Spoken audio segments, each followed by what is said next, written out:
Well, hello everyone. It's a Friday night here. I'm meteorologist Joe Chaffee. I hope everybody had a good day today. We're going through some pretty hefty rains this evening over my neck of the woods, and that should hopefully be out of here in another couple of hours. My colleague Addison Green will be joining me shortly to help me out in this live stream, which is he's always welcome here. He's been on before, and he'll be in a couple of minutes. Let me just really quick, though, just want to do a little bit of business really fast. For those of you who are interested, you can join the Patreon platform. It's a good platform, I think, and everybody that's been on there has given it some good reviews, and that's a good thing for sure. In the meantime, just want to let you know my new app is out, but I haven't launched it yet, but I am beta testing it, and the Patreon members are actually getting to beta test this. The app centers for the New York, New Jersey, Long Island, Hudson Valley, Connecticut area, so in terms of the specific forecast, but there are some other things on there too that you might be interested in. That app will be distributed for free, by the way, once it is on, once we launch it. But in the meantime, consider joining the Patreon platform. There's a link to the description to this live stream, and if you're watching this on the replay, a description to this video. There's also links that will come up from time to time. And I'll throw a link in the chat for those of you who are on board tonight. So thank you very much for considering that. So why don't we get to what's happening tonight, as the radar is pretty busy. And before we get to that, I'm going to bring up the U.S. satellite view, the loop. And this is all being driven by a surface storm system that is running up now into the eastern Great Lakes. And you can see this long line of moisture that is coming up out of the Gulf states and running northeastward. We're getting the heaviest rain right now at 6 o'clock Eastern time, and I think it's going to last at least for the areas from eastern Pennsylvania to southern New England for another 2 to 4 hours from west to east. And in the areas to the west, we'll see that rain come to an end probably around 8 or 9 o'clock, and areas to the east across eastern Long Island and Connecticut more likely around 11 o'clock or so, and everybody else somewhere in between. Behind that is cold air. This morning we had temperatures in the Dakotas down into the single digits, so it's a pretty impressive cold shot for this time of year, and that cold air will be coming in on Saturday and Sunday into the Northeast and into the Mid-Atlantic states. There are already a number of freeze warnings that are up for Sunday morning, where we're going to see a whole slew of temperatures down in the mid and upper 20s. Even the warmer urban areas around New York City, Newark, Philadelphia, down to Baltimore and Washington, D.C. could get close to the freezing mark out of this. So this is a solid push of cold air. It actually wound up, I think, outperforming with regards to the magnitude of this cold air. The models were sort of hemming and hawing a bit. I was kind of leaning to the idea that the push of cold air was going to be a bit sharper, and it played out. It seems to be playing out this way. By the way, also from Texas, from northeast Texas, and almost all of Oklahoma except the Panhandle, across the entire state of Arkansas, southwestern Missouri, into Tennessee, northern Mississippi, northern Alabama, northwest Georgia, we're looking at freeze warnings that are up with this cold air mass that's dropping southward behind the storm system. We've got winter weather advisories still left over in parts of northeastern Missouri and into southern south central Illinois. Also for much of the western half of Michigan, winter storm warnings up for the Upper Peninsula with some pretty hefty snows forecast there. And then we've got winter weather advisories that are up for southwestern New York State, also for northeastern New York and north central New York, on and up into parts of eastern Vermont, northern New Hampshire, and up into Maine. Out in the west, dry conditions. Seeing the wildfires that have been going on, perhaps in parts of California. We've got the red flag warnings that are up for that particular area. Otherwise, the rest of the country fairly quiet. And you just also don't want to neglect the frost warnings that are up for the areas in North Carolina and on into eastern South Carolina. Now, with respect to the radar, and you'll see him momentarily, is Addison Green, who, well, you'll hear from him momentarily. I'll bring him up on the full screen in just a second. But radar, busy tonight, and it looks like everything seems to be moving along.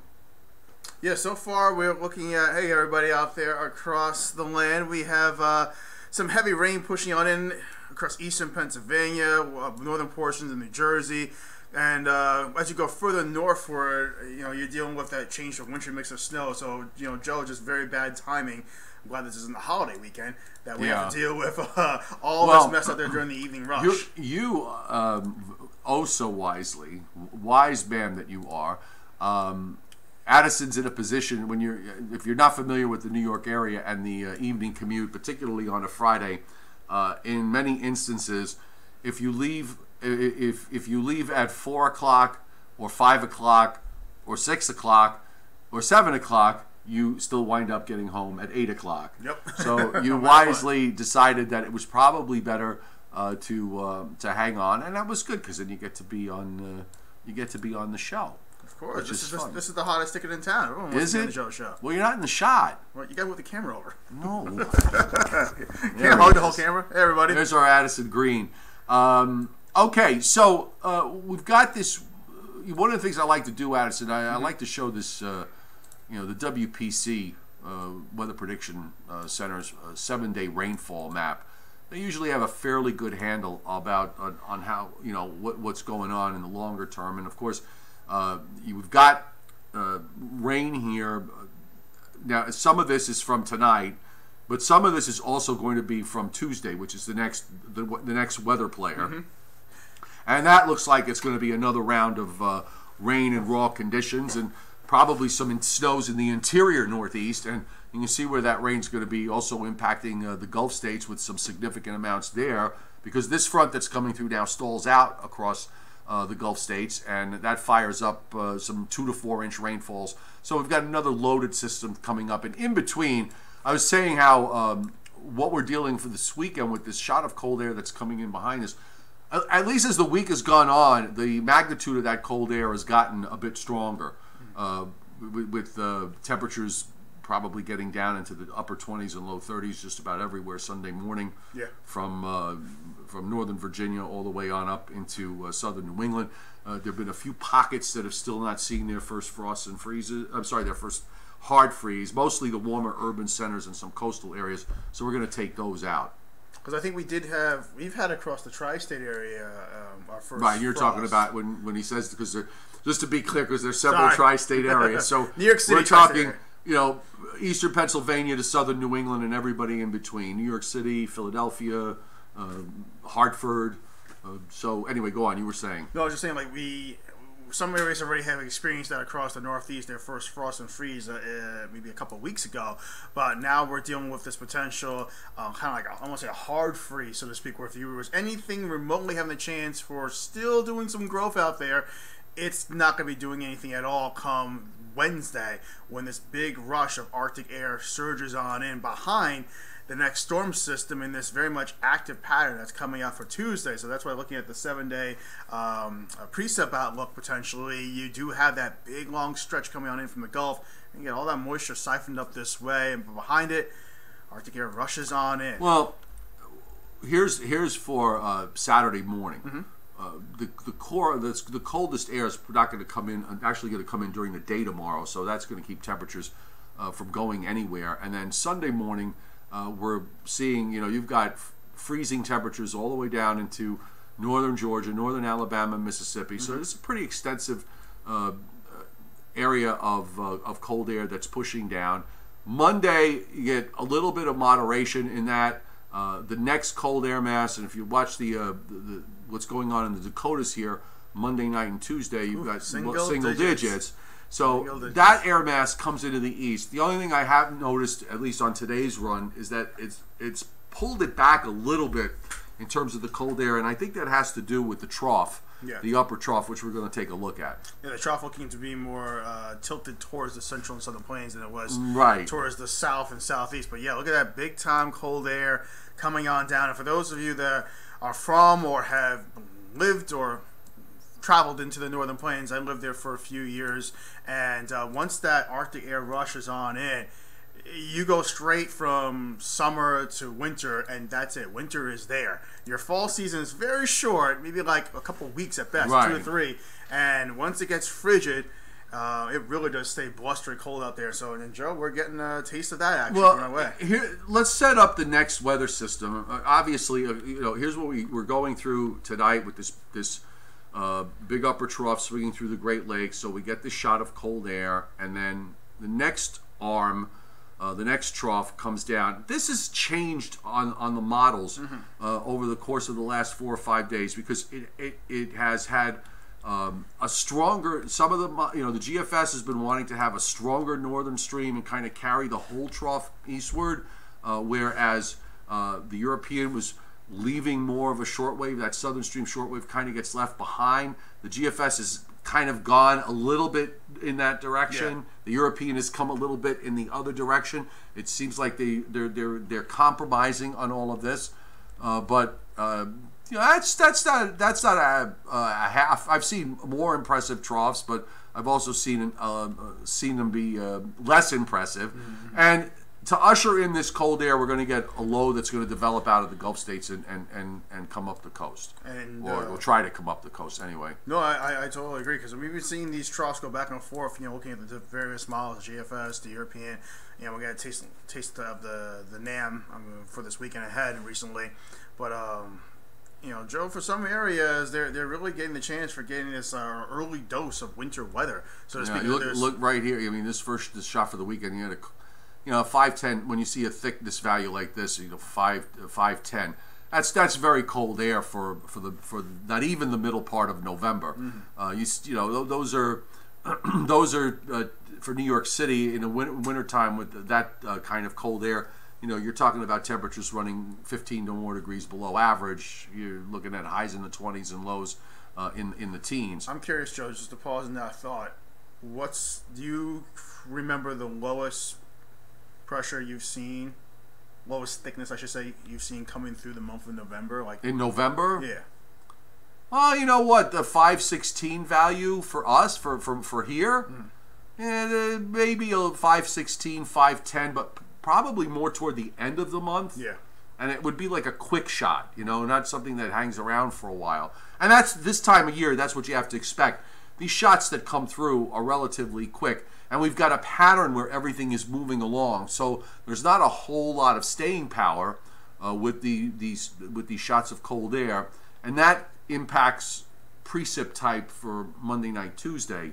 Because if cold air is not going to hang on, the bulk of whatever is going to happen with the next low, which a month from now might be a different story, but being that we're talking about November 12th, we're talking rain. But the weekend is dry. In fact, a large portion of the eastern 2/3 of the U.S. is not seeing much of anything through Sunday. And now here comes that energy for Sunday night and Monday as low pressure comes out of the Gulf. Now, I saw one of my regulars, Daniel, was asking, because he's down in the Dallas-Fort Worth area, and he's seeing this showing up on the GFS with snow, and was asking whether Dallas might see some snow out of this. My own feeling is that the trough in the bottom part of that trough is probably not deep enough.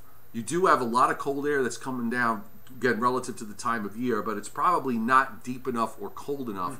Certainly looks like a cold rain there in Dallas, and some snow. I wouldn't be a big surprise to see the snow up, where the model shows it. Yeah. But that western edge of snow is outlines the upper trough, the coldest part of the upper trough as it swings eastward. The surface low, we have no issues here through Monday. Now the GFS wants to bring this low up through Georgia, off the Delmarva Peninsula, and then it starts to intensify it as it moves into southeastern New England. Right.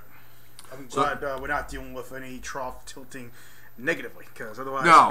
And that was something that was something that the models were actually talking about. We're actually showing at certain points in the last 10 days or so, and it's kind of backed off from that. Thank goodness.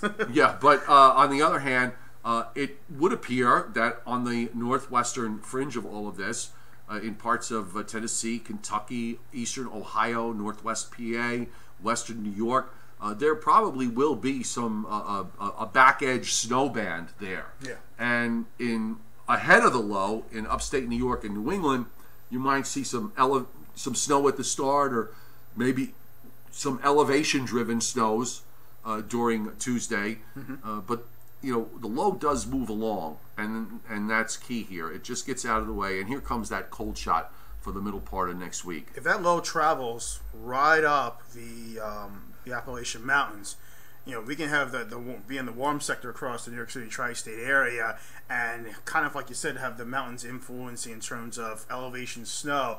It's going to be the heavy, wet, slushy snow. And way up. And way up. So a couple of my friends were looking at but chance for snow maybe a couple of days from now. Should we get the skis and snowboards out? I was like, no, wait. This is too early in the season for doing anything like that. And plus, the quality of the snow is going to be garbage. So I would hold off on that. But nonetheless, I'm sure a lot of the skiers and snowboarders are getting a little antsy. They want to get out there. Oh, I'm sure they do. In the meantime, by the way, if you look on the lower right, and GFS has been doing this for a couple of days, there's what looks like might be a little bit of a tropical system there. I don't know how real it is, but it's been doing it for a couple of runs. And now, it takes it out to the northeast. The European has something, too, coming out of the Northwest Caribbean on today's run, running northeastward. If it's going to happen, this is where you would see it. But I'm not going to really spend a whole lot of energy on that with all the short-range weather that's going on.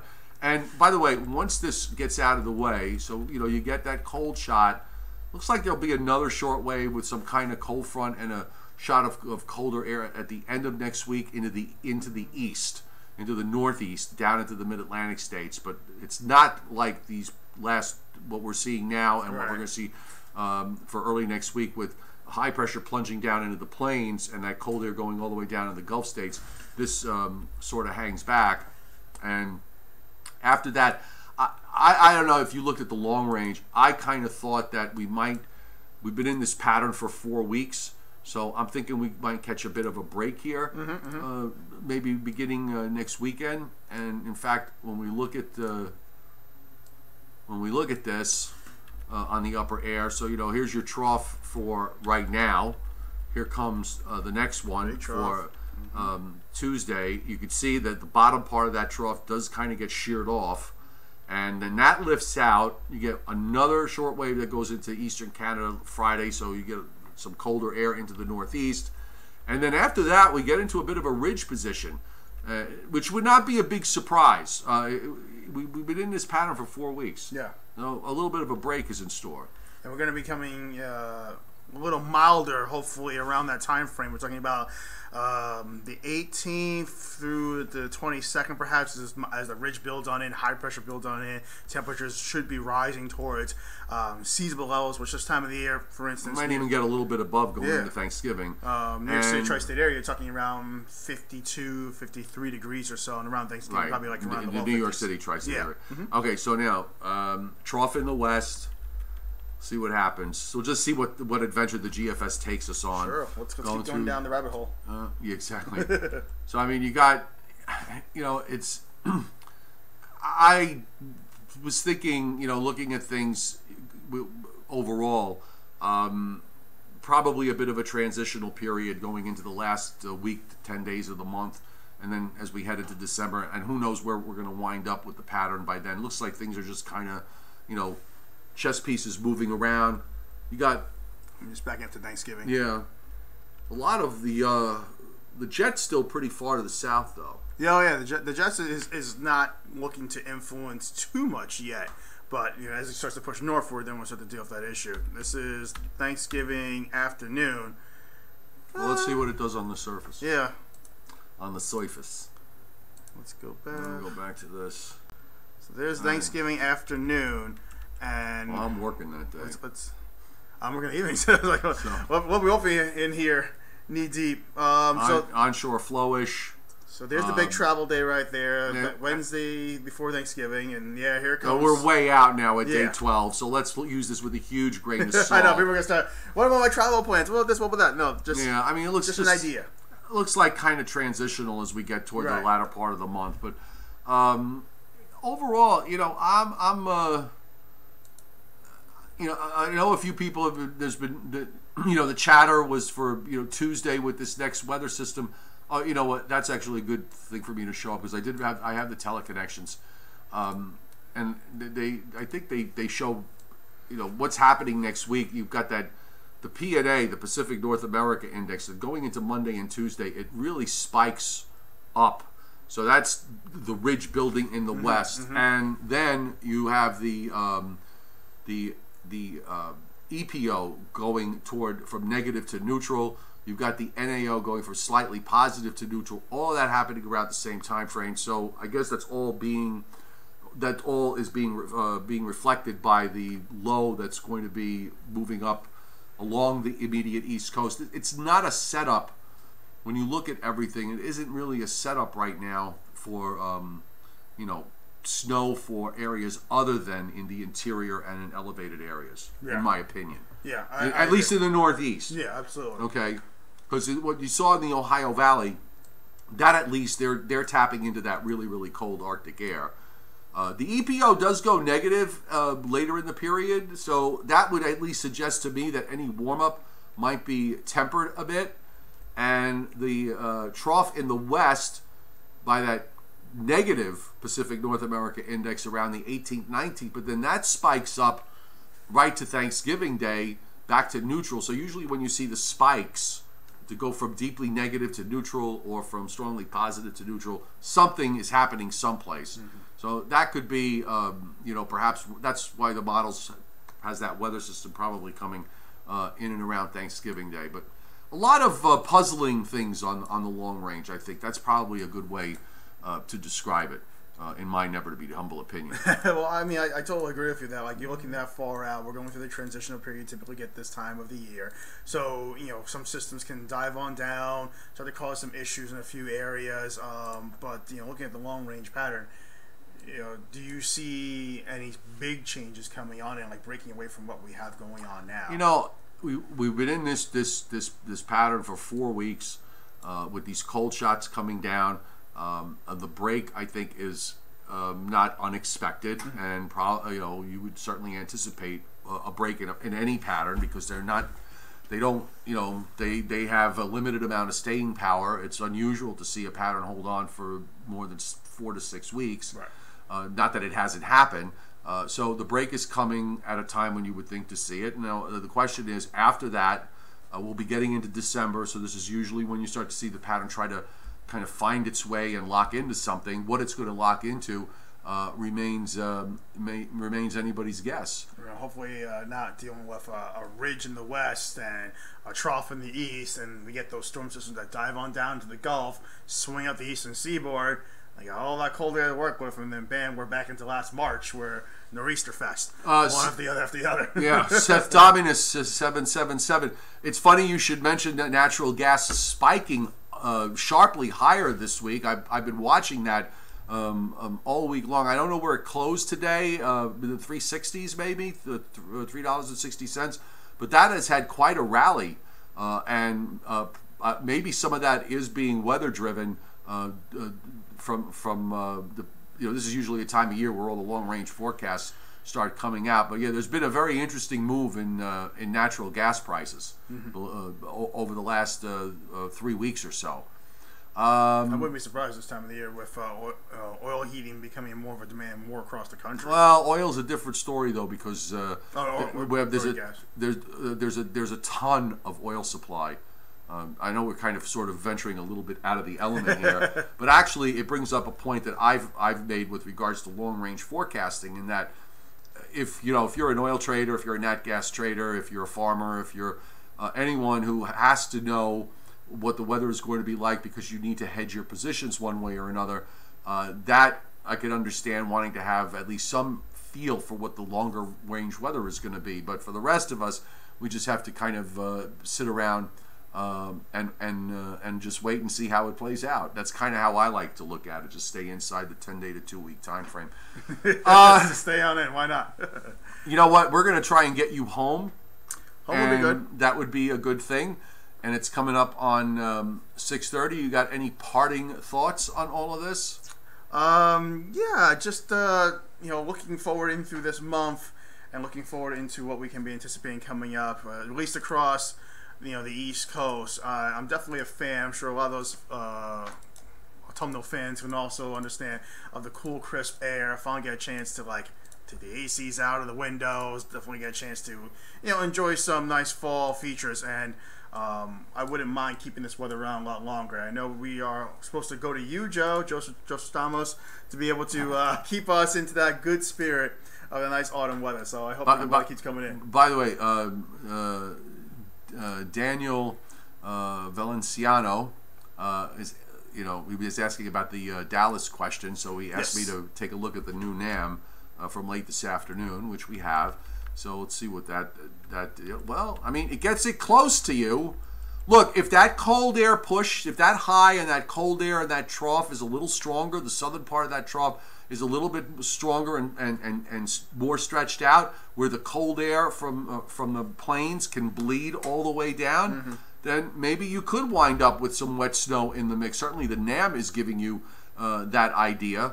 And also, on the northwestern fringe of the precip, the NAM actually has a band of snow. I think you can make an argument here Monday night into Tuesday morning that maybe for northwest New Jersey and in parts of the Hudson Valley and some elevated areas that you could wind up that precip starting off as maybe a little bit of wet snow or sleet as it arrives. That map, by the way, is for one... okay, I was hoping there would be a SKU-T potential. I think you have to go to a different model. Oh, yeah, you got it. We got to do... hang on a second. GFS. Oh, the regional view might not be a good thing. The GFS will probably have it. Let's see. But the GFS has got a slightly different scenario. So, because it actually doesn't have the precip as quickly farther north. Where did you want to take this? Oh, I was curious when you were mentioning about New Jersey and the chance for dealing with a little bit of some precip coming on in. This is in the morning, so let's go just leave it here. Let's look at it at 1 a.m. That shows that it looks like we don't have anything coming on down, but we do have the column air saturated mostly through the atmosphere. It starts to get a little bit of some dry air intrusion around 800 millibars, so about 3-4 miles up in the air. But it doesn't take much for that column to continue to saturate down to the surface. So we may see that precip come on in early Tuesday during the morning rush, perhaps. Or if it comes in before that, if it's cold, if it's cold and dry, if it's cold and dry enough with the dew points, you get a little bit of evaporational cooling. Maybe in some of the northern and western areas, well north and west of the coast, you could wind up seeing that precip starting off with some wet snow or sleet. I'm not really that bullish on a change back at the end. I mean, if it does, it'll be in again, elevation driven. Those places would see their first snowflakes, the cheapest of cheap thrills, as I like to call it, and that would be that. Just a couple of flurries coming on in. Although Fios One News Chief Meteorologist Brian Fitzgerald did share a video with us earlier today as the precip was coming on in across the Hudson Valley, New York, where he's way up there. He did have sleet coming down on his vehicle. One of my buddies messaged me late this morning that he had some ice pellets where he was up in northern. I think he was in northern Rockland, but in some elevated area. So, look, there was hardly any cold air really, and you were still managed to get some sleet out of that. So it'll be a little colder this time around for Saturday, Sunday, into Monday. But maybe when the next system comes up, again, I would refer to that as the cheapest of cheap thrills. But Daniel, you keep an eye on the NAM and just watch to see if that colder air does wind up bleeding a bit further to the south. So real fast, because you do that football rotisserie thing. Football rotisserie thing. What do they call that? Fantasy football? Yeah, whatever it is. Fantasy football, yes. I'm thinking of rotisserie chicken, because I'm hungry. Dinner time, dinner. Dinner time. I think dinner is on its way here. I hope so. Yeah, but, just with regard to that, what about it? No, I'm just, because, you guys get all wrapped up in that stuff, and I don't participate in that, but the weekend brings New York football, which right now is in just a hideous state. It's just like down there. Yeah, I'm a New York Jets fan. Joe, I believe you're a New York Giants fan. Right.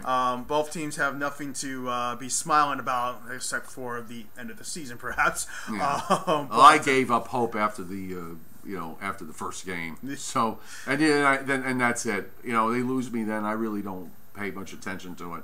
The Giants are what, 1-6, 1-7? 1-7, I believe. Yeah, they're facing San Francisco. And the Jets are 3-6. 3-6. And they're facing. They are home against Buffalo. And so that's going to be a very interesting game, very chilly game. I'm kind of glad I'm not going to the stadium while the Giants are going to be out in San Francisco. So definitely the Jets will be having some chilly air. If you're going out there into the Meadowlands, just brace yourself, especially any tailgating. But of course, you guys that are hardcore tailgaters, you know what it takes to survive the cold. And, just plan for having a good time. Boy, it looks like we're on a split screen. I know, that's like kind of natural. The curtain right there behind us. There's no split screen. We're both doing yeah. All right, so but I did want to mention one thing that you have any shameless self-promotion you want to do? Yes, absolutely. Meteorologist Addison Green. You can find me on my Facebook page, Addison Green WX on Twitter, as well as Addison Green WX on Instagram. I just posted a video and I'm about to post a story on there as well right before I head out the door before Joe throws me out. But I will never throw you off the guest list. Get out. But I'm also a couple of people were asking me when I was mentioning a couple of chances for seeing some snow out there across the Hudson Valley, perhaps with the storm system on Tuesday. This time of the year, any chance for snow really is on the back edge of the storm system. It's a brief changeover, and it's just enough to kind of coat the roads. So that may be an issue in terms of like some possible black ice or some slick spots. Just bear that in mind. Very late Tuesday night into Wednesday morning. If that's a long way to worry about that. I'm just tossing it out there because some people were asking me where have I been, Wednesday. So I'm like, I'm going to go ahead and mention that. Cut it out. Cut it out. And yes, marble races 1-7 is atrocious. I think that's probably a kind word that you're using. All right, look, we're going to end it. It's a Friday night. Thanks for being here tonight, everybody. More coverage of my stuff. Just check it out on Patreon. Or you can go to meteorologistjoechaffee.com. No Joe. Well, there may be a Joe and Joe show tonight, but it's just going to be Joe because Joe is off. You'll get a Joe. You'll get a Joe. You just won't get both. And I'll be around over the weekend. Patreon members, you guys get your exclusive. You'll get your exclusive live stream tomorrow morning as we start to move ahead through the weekend and begin to look at what's going on next week. And that's it. So say good night, Addison. All right, good night, everyone. And I did see a couple people commenting, where have I been? We'd like to come on the show more often. Thank you to everybody that has said that. I can't go back through all the comments, but to everyone out there watching, I do enjoy being on the Joe and Joe show. And you'll probably see me every now and then as we go through the holiday season. Sometimes I forget, What? No, when when we talk about doing the show and then I get all wrapped up in all the other things I'm doing. I said, was it last night? Last night or maybe a couple of nights ago, as we were talking about bringing you on, Skyping you in on, was last night on the Joe and Joe show. And it's like 3/4 of the way through, I remembered, I forgot I have to call Addison to get him in here. All right, so look. That's all right, I'll message you next time. All right, we'll leave it at that, folks. There's a Patreon link up on the chat for those of you who are interested. And we'll see you tomorrow. All right, enjoy the weekend, guys.